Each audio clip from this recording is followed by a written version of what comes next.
Welcome back to another episode. Episode 2 Of what? of the Fruitful 3 show. Yes, it is the Fruitful 3 show, and we're talking about the NFL this week, believe it or not. So welcome. It's your go-to podcast for all things. I'm Isaiah. And I'm this is Levi. Levi. Exactly. And today we've got a packed show covering prediction, roster updates, and insights as we gear up for the 2024 NFL season. So let's kick this off.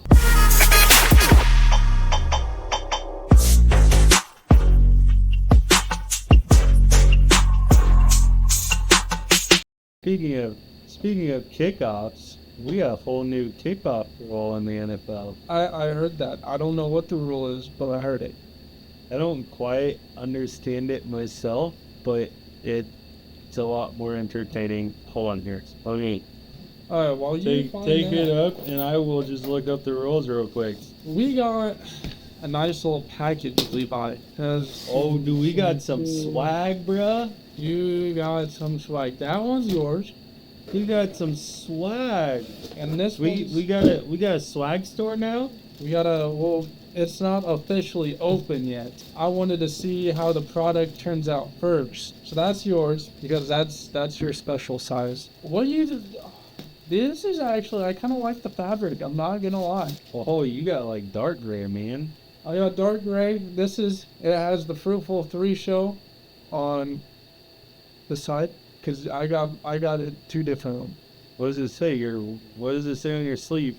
It says fruits of your labor. Basically where we got the Fruitful 3 show. Well, where I got the idea. Yeah. Why is yours so much more dope than mine? Because mine was trial. I didn't know how this was going to turn out. So I was taking all the risk. I was like, if it's shitty, no risk, no reward. Exactly. I was like, at least it's on my part and not on your part. That's kind of dope. Do you like yours? Yeah. Yeah. Did you show it to everyone? I did. You did? All right. Bam. So, you think it's approved for being on the merch store? Yeah. Now we just gotta get some swag for my non-CrossFit. I can get you. I will send you the site, because you don't have to do nothing.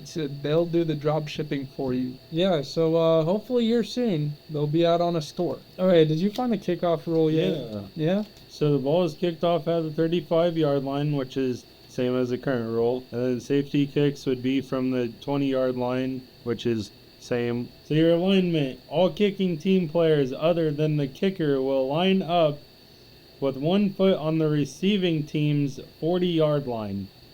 Kicker cannot cross the 50-yard line until ball touches the ground or player in landing zone or end zone. The 10 kicking team players cannot move until the ball hits the ground or player in the landing zone or the end zone. The receiving team will line up as follows. Setup zone, a 5-yard area from the 35 to the 30-yard line, where at least 9 receiving team players must line up.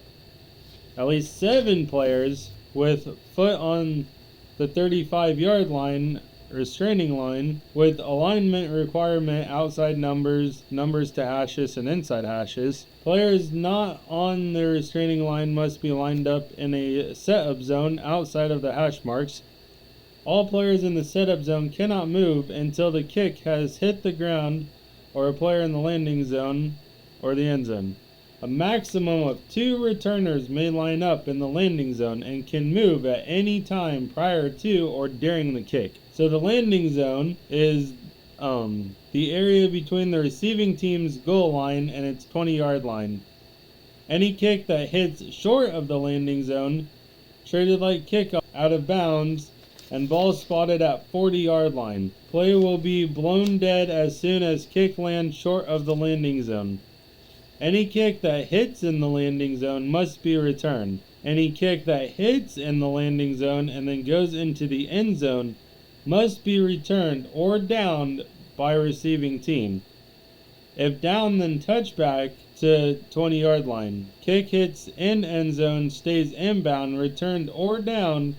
If down, then touched back to 30-yard line. Any kick that goes out of the back of the end zone in the air or bounces, touchback to the 30-yard line. So this is just some missile. So they no longer go to the 25, they go to a 30. And that's kind of crazy. That's like giving an advantage for the receiving team.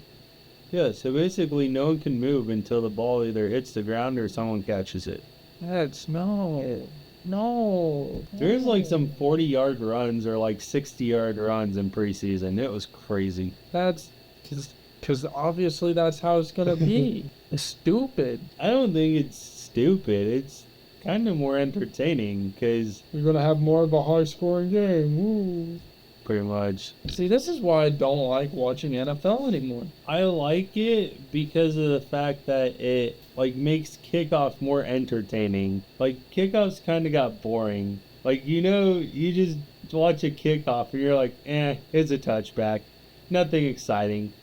Like you could go grab yourself something to eat or something to drink during a kickoff and know exactly what's gonna happen. I knew exactly that I had time for the commercials to go grab me a snack, and I knew that after kickoff I would be back, and I had that extra little time for kickoff, so I wouldn't miss minute plays. They're trying to get more viewership, man. Who cares? It's entertainment.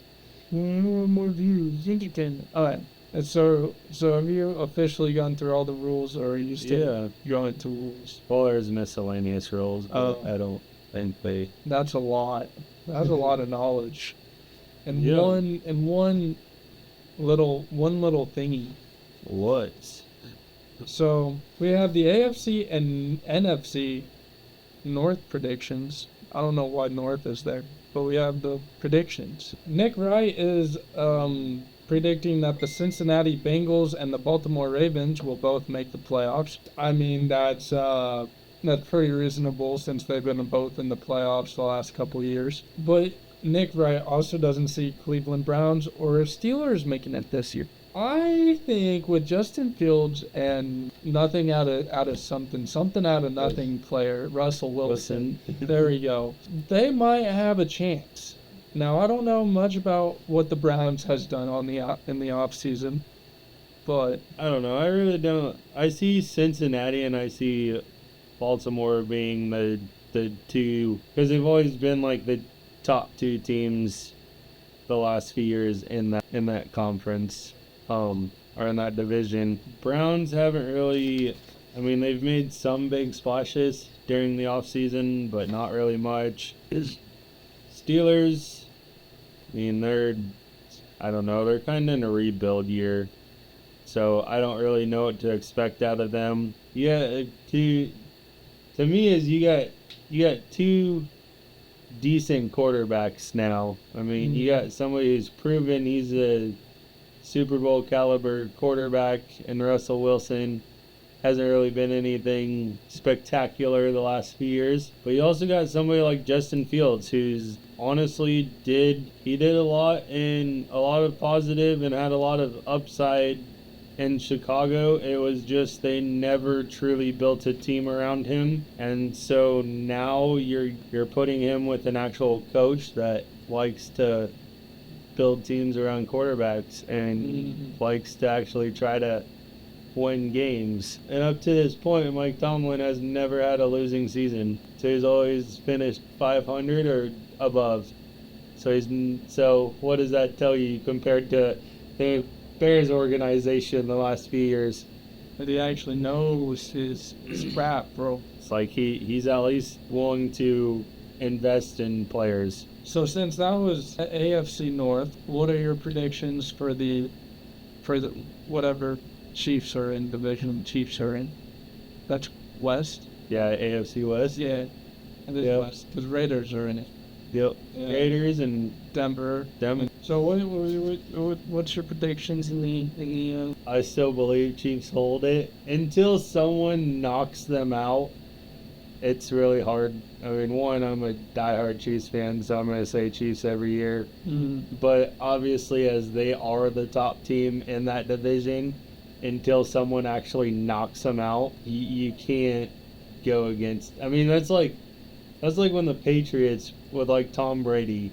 They were the top dog of their division, and no matter how much you may hate them or dislike them, you knew until someone came in and dethroned them, they were in it all the time. So that's kind of where the Chiefs are right now. They're always on top. They're always in that conversation until somebody's able to dethrone them. Raiders are looking actually pretty good right now.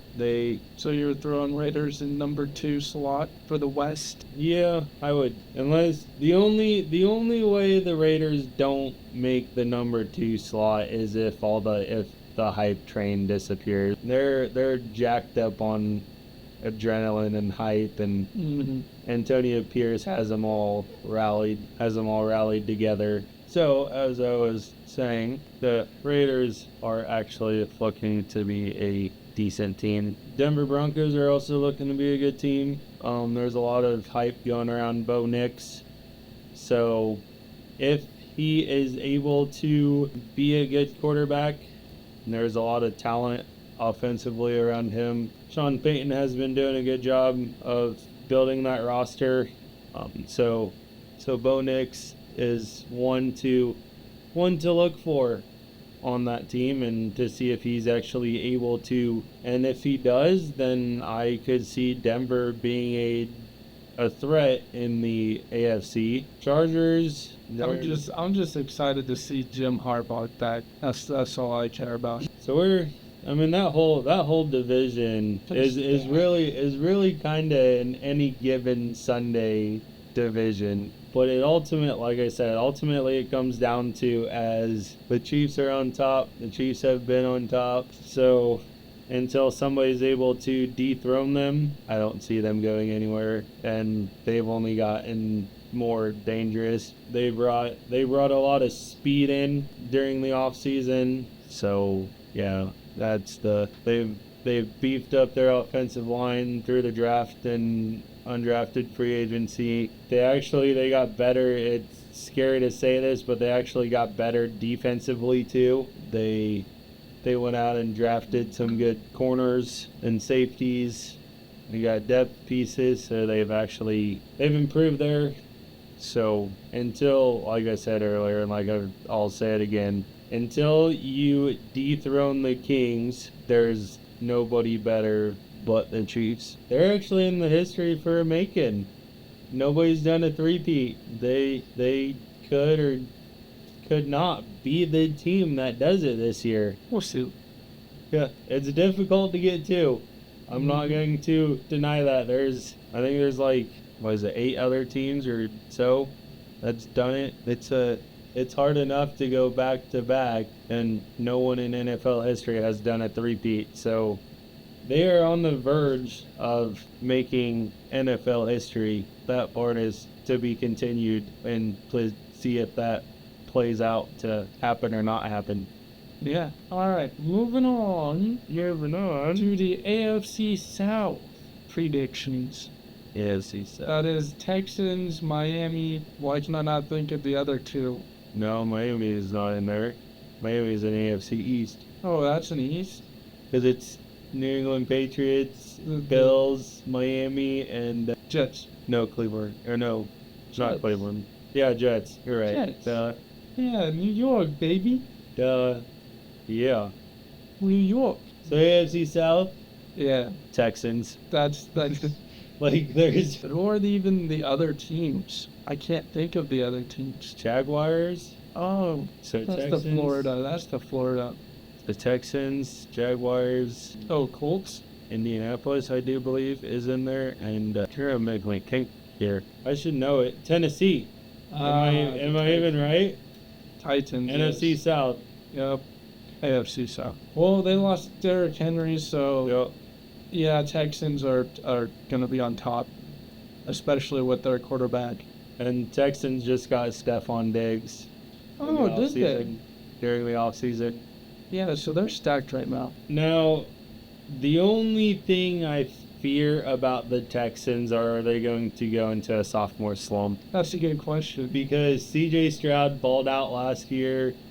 The wide receiver they had was a rookie. He balled out. I mean, their rookies balled out last year. Now the fact that you have tape on every single one of those players, You can find a weakness. you're gonna find something in there, and you've had a whole year of watching tape on them now. So that is ultimately my Yeah. that'd be my question. If anybody can compete with them, I would almost have to say it's Jacksonville. Well, who does the Titans even have anymore? Yeah. They have a whole new head coach. Yeah, so they're out for this season. They have a whole new head coach. They also have a brand new quarterback. Oh no, Will Levis played last year. That'll be his second year. No, I gotta go Jacksonville, and Jacksonville or Texans in there. And the reason I'm going Jacksonville is because of Andy, who's Jacksonville's head coach. Doug Peterson is Oh, yeah.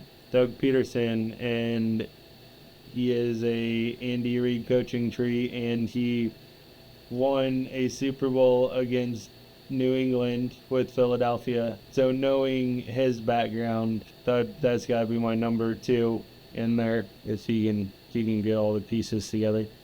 Yep. Now there's one last one. The East. The AFC East. AFC East? Miami. New York. Bills. Also New York. The New England Patriots. Yeah. I think Bills are going to be on top again. It's either a toss-up between the Buffalo Bills or Miami. I think Miami has the edge because of the fact that you lost Stephon Diggs. You lost, who else did the Bills lose? The Bills have lost a couple key players from last year. Now, if they can get players to step in and fill those roles, then there's going to be no issues. But if they can't, Miami has pretty much the same roster as last year. With that being said, I think Miami can actually win that division this year just because of the chemistry between all the players and coaches. Yeah, so I think it's just Miami and Bills toss up. You think Jets have a chance this year with Aaron Rodgers being back healthy again? If Aaron Rodgers and Robert Saleh, I think it's Saleh. Well, I'm having a brain fart here, but yeah, if they can get on the same page, that Jets roster is stacked. So if they can get on the same page, I believe that the Jets have a legit shot of contending for either A, playoff spot, or B, a division champs. New England, there is way too many question marks around New England. They just picked a starting quarterback this week, so that's that. They drafted a quarterback. They've changed coaching staffs. There's a lot of variables in New England right now. I am not giving them a good year. Don't count them out because they could be a sleeper team. Maybe the fresh start is what everybody needed in New England. Maybe the whole Bill Belichick era is done and over with, and they needed some new fresh blood in there and new insights to be competitive.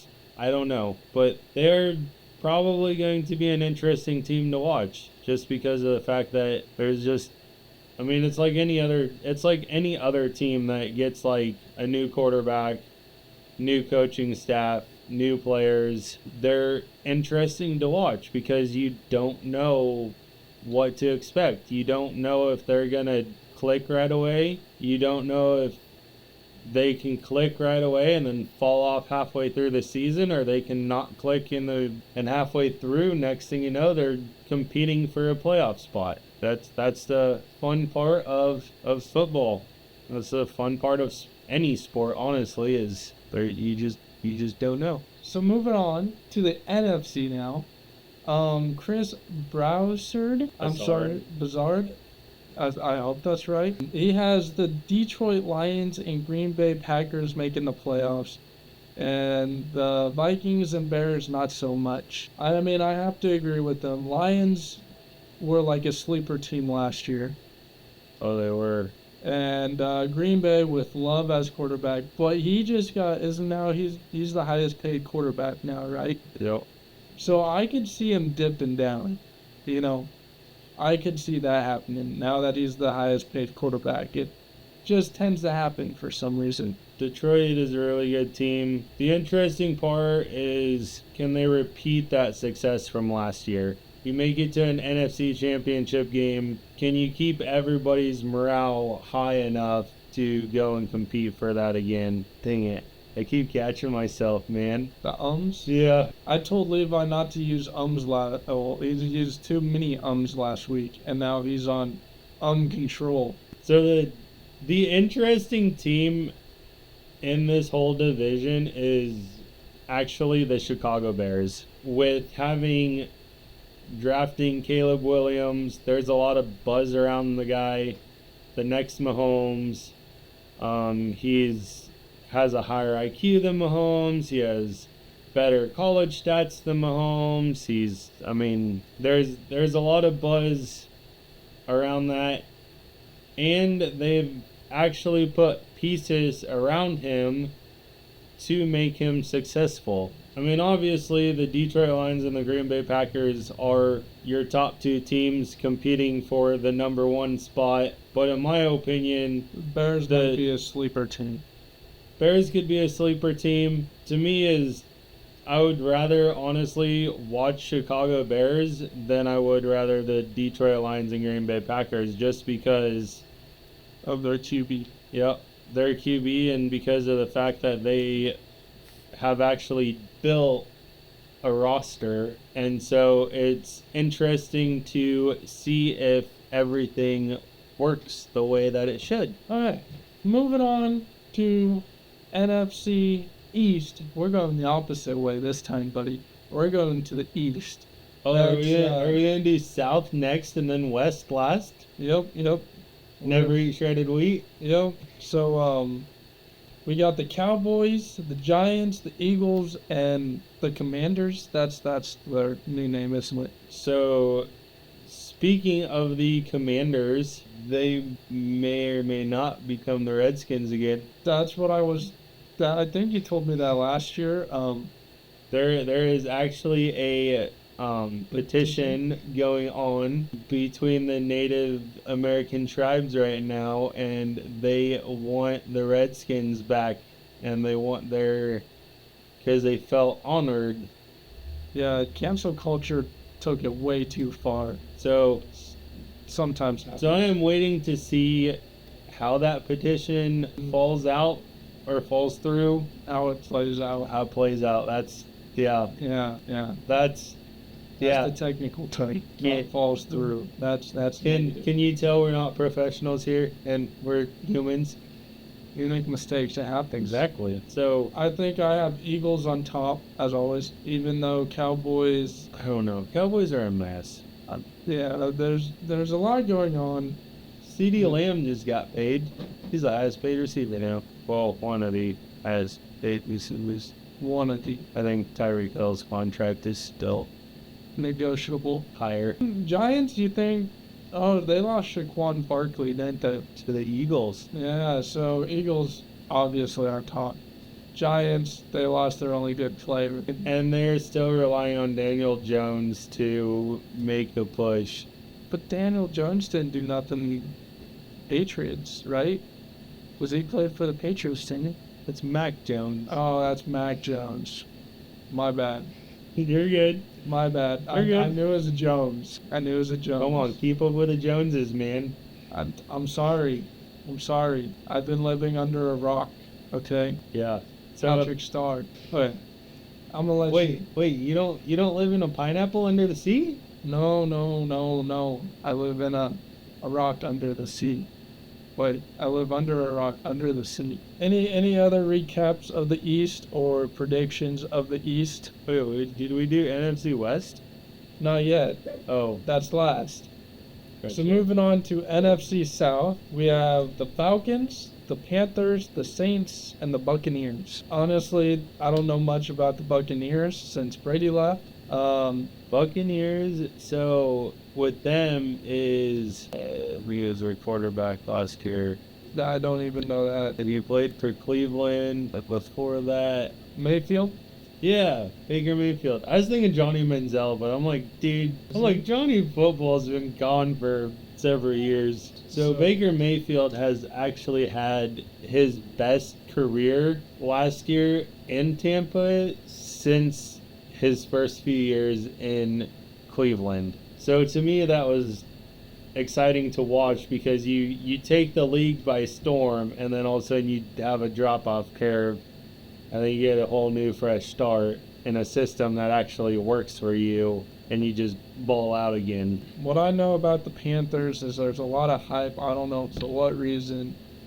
I just see them popping up on my social media page. So they drafted one of the top quarterbacks this year. Oh, that's why. So that's that.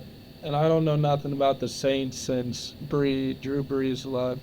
I don't know much about the Saints and Sean Payton took over for Denver. Yeah, that's also true. And the Falcons, Matt Ryan left, right? That's their quarterback, right?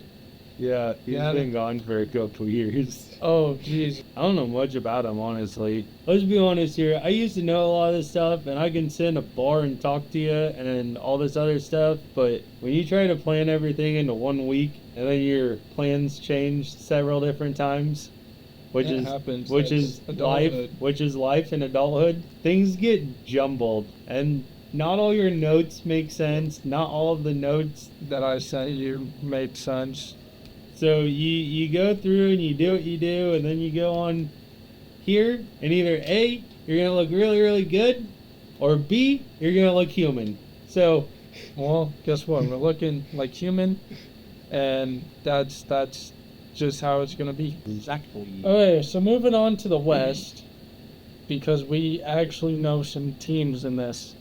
We got the Cardinals, we got the Rams, we got San Francisco, and the Seahawks. San Francisco is the top team in there. Obviously, because they got Purdy. They have a stacked roster. They got Brock Purdy as a quarterback, George Kittle as a tight end. Brandon Ayuk just signed a new contract, so he's going to be there. Deebo Samuel. They basically have the same roster that they did last year. Christian McCaffrey is obviously the best running back in the league right now. Obviously. So I'm not even going to argue with that. So with that being said, they're obviously contenders. Seahawks haven't done much since Wilson left. Yeah, which was a couple years ago. They've been kind of a roller coaster ride. The Rams, they still got Matthew Stafford, or did he retire? No, they still got Matthew Stafford, and that whole drama going on now with. No, I don't know what the drama is. Apparently, Kelly, his wife, slept with the backup quarterback. Oh, hey, you got to do what you got to do. Trying to put some passion in the locker room.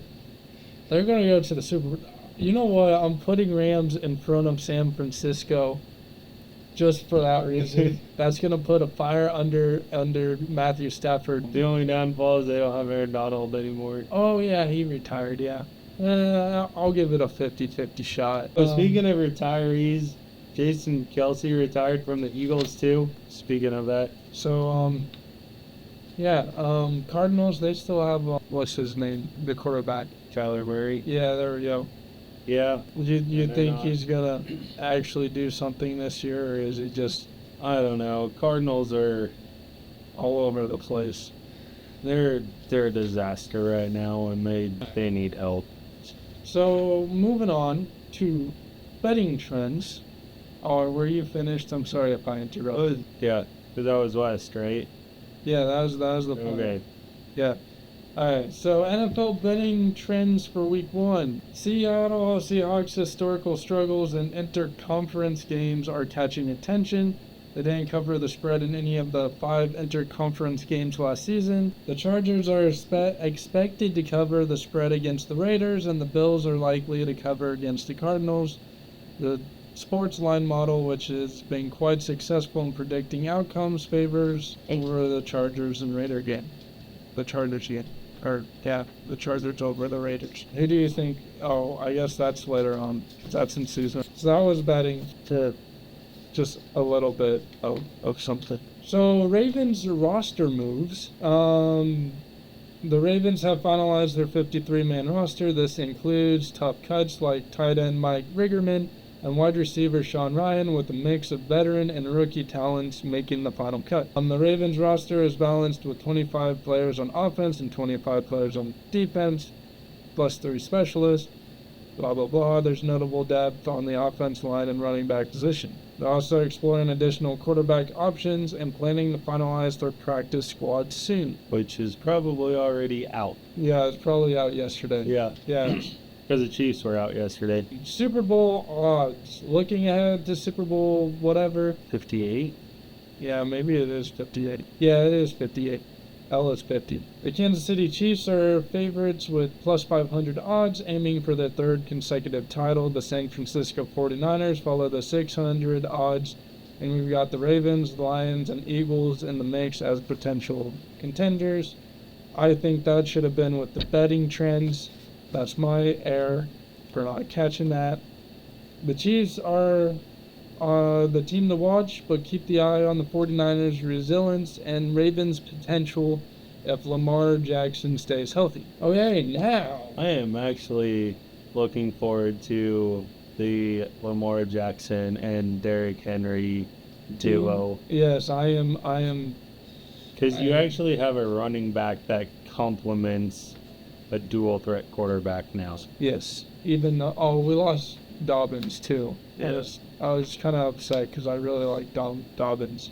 I was kind of disappointed in that too, because going and visited Kansas City and it was kind of looking really positive, and then next thing you know, some good old brotherly love had to come in, and a lot of the good players that Ravens don't want no more just came to the Chargers anymore. It's like, hey, yo, brother, you want a stacked team? I got you. I don't want to cut this guy, but I gotta cut this guy because I got a better talent. You want him? Yeah, you want him? So we're all looking forward to September 5th, which is a week away. Well, like 5 days from when this airs.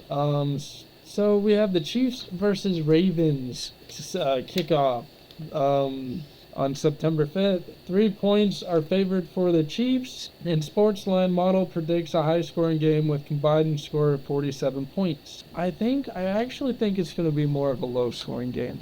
I did too. Except, with the new kickoff rule, I think it will be a different way. Well, it's normally low-scoring games, but with that kickoff rule, I think there's going to be a lot of errors too. Yes, because with it being new, and with it being a new league, or not a new league, but a new year, not everybody has chemistry right away. Whether it be in the first game and a bunch of new faces and a lot of these rosters, both of these rosters are very, very familiar from last year. They're similar to last year, but there are also new faces on here, like Derrick Henry. And then you also lost Patrick Queen. Oh, I forgot I lost. Why you gotta stab me with the dagger like that? I forgot that I lost Patrick Queen. I am still upset about that. To a division rival too. That even stabs even more. I forgot all about that. And then you get somebody like the fastest person in NFL Combine history, and Xavier Worthy going to Kansas City. That's going to be interesting to watch. They also just brought back Juju Smith-Schuster, signed him to a contract. I did see that. I was like, oh my goodness. That's who I was thinking of for Nicholas? No, the one guy we were talking about last week. Asian baby? I don't know. I don't remember last week. Yeah, that was a week ago. But it was Juju I was thinking of because I've heard rumors that he might be back. Yeah, so they just signed Juju. The Perrine, who played with Cincinnati, He played with Cincinnati. They just signed him. So yeah, these like when you look at last year's game was very interesting against Detroit, and there was a lot of mental errors still made. I'm kind of disappointed to see Kadarius Toney leave or get cut, but I'm also not.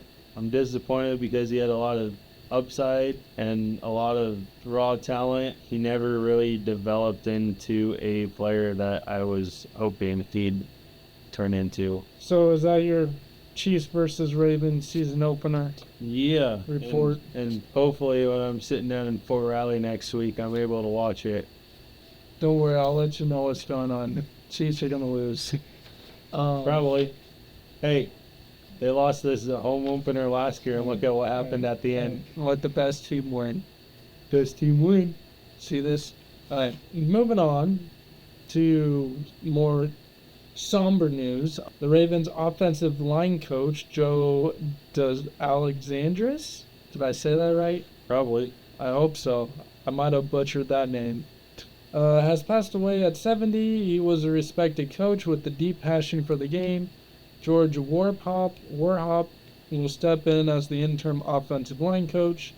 He was sick and was out anyway, and it only took like a week before he passed, so it happens. Eric DaCosta and John Harbaugh paid both tribute to the Alexandris, highlighting his impact on the team and the football community. Moving on to Luis Freeze Zamet. yeah, Journey. I was gonna reword it, but yeah, moving on to Chiefs news. The cutting of Luis Zambit, which is the Welsh rugby player who joined the Kansas City Chiefs during the spring, was denied off the 53 roster. And he just signed a contract with Jacksonville Jaguars to go to their practice squad. Oh, I did not know that. You know So what? his NFL career is not completely over. Okay, well then, you know what? And Good deal for him. And if you talk to Brett Veach, because, well, I have not talked to Brett Veach, but I have watched interviews with Brett Veach. You wish you could talk to that Brett Veach. Yeah. Actually, one guy I'd like to sit down with is Andy Reid, and I would like to ask him about his midnight chalkboard. Well, you just need to get yourself a chalkboard. Because I think that's pretty cool, and I'm pretty sure half of those plays he probably draws up and then he probably has to go and find them. Because after so long, I guarantee you some of those plays are probably already out there. But no, with Brett Veach just had an interview here recently, and they were asking him about Luis Zamet and Brett basically said he is one heck of a good player. He is one heck of a guy. He shows up. He puts in the work. I mean, he does what he needs to do. He's probably by far one of the best leaders in that room. The downfall is he never really caught on to a specific position. They tried him at running back. He excelled there. They tried him at receiver. He basically excelled there. They tried him at kick return. He could pretty much play it all. It just Not one position stuck out. Yeah, not one position truly stuck out, so they didn't know how to utilize him. Exactly. Where to train him at. Yeah, because they kept trying him out, and he kept succeeding in these, and they're like, okay, well, he's versatile and he's talented, and he coming from rugby and never playing a single down of American football, having no history, there's a steep learning curve, and Andy Reid's playbook is not a playbook that I would want to be my first playbook to learn. Yeah, that'd be kind of tricky. After knowing how Andy Reid is and how he designs his playbook, not having any football knowledge, that would not be a playbook I would want. Dude. But they were truly impressed with him because he spent a lot of time studying the playbook, spent a lot of time learning positions, learning the playbook, always in the weight room, always trying to bulk up, always asking questions, trying to learn. So in a matter of a few months to have the knowledge to learn Andy Reid's playbook, to me that's phenomenal. And that shows you the type of person that he is. Do that because they couldn't exactly figure out where they wanted to put him. So when they released him, Jacksonville wanted him, and Jacksonville actually goes overseas twice this year. They thought that was... They did not exactly tell him to go to Jacksonville, but they said, hey, keep your options open. Like, we like you here, but if you get a better opportunity, take it. And when Jacksonville came calling, I think that was kind of your selling point, is Jacksonville going overseas twice this year was kind of the selling point, because he kind of gets to go, I wouldn't say gets to go back home, but he gets to go back to territory that, like, familiar rugby territory, let's put it that way. So is that all your final thoughts on Luis? Yeah. Okay. Any other final thoughts? Because we're at the conclusion already. So first of all, I want to say that I apologize to you guys last week, because I don't know if I mentioned Washington also joined the Big Ten, and two, I mentioned Children's Museum last week, and I have no clue what went through my mind when I mentioned Children's Museum, but it's the Children's Hospital in Iowa City is what Kinnick Stadium is next to, and that's like a 5.5 hour drive. Oh, it's 5.5. A little farther than Kansas City. So yeah, I couldn't tell if all of a sudden I was watching I went through and I watched it, and then I was like, wait. Because I mean, there's one in Omaha, and so I was like, Council Bluffs is right next to Omaha. Yeah, but that's a children's museum, not the children's hospital. I thought there was a children's hospital in Omaha. There might be. I don't actually know. So, the other thing is, tonight, as we're airing this right now, high school football is kicking off, or kicked off. They're over with. Oh, wait. No, it's 8:30. Yeah, they're almost over with already. I just knew this was opening weekend for high school football. But a good luck to all the teams that are playing high school football right now, or are done playing high school football right now. Yeah, depending on when you played. Yeah. Alright, so that wraps up. Oh, my bad. Do you have any other final thoughts? No. Alright. That wraps up today's epic episode. Epic. We have covered the topics of predictions, roster updates, and more. As we gear up for an exciting NFL season, be sure to follow more updates and analysis by Levi. Until next time, I'm Isaiah. And I'm Levi. And this is the Fruitful 3 Show. And we are out. Peace, love, happiness, and unity. Now we're out. Deuces.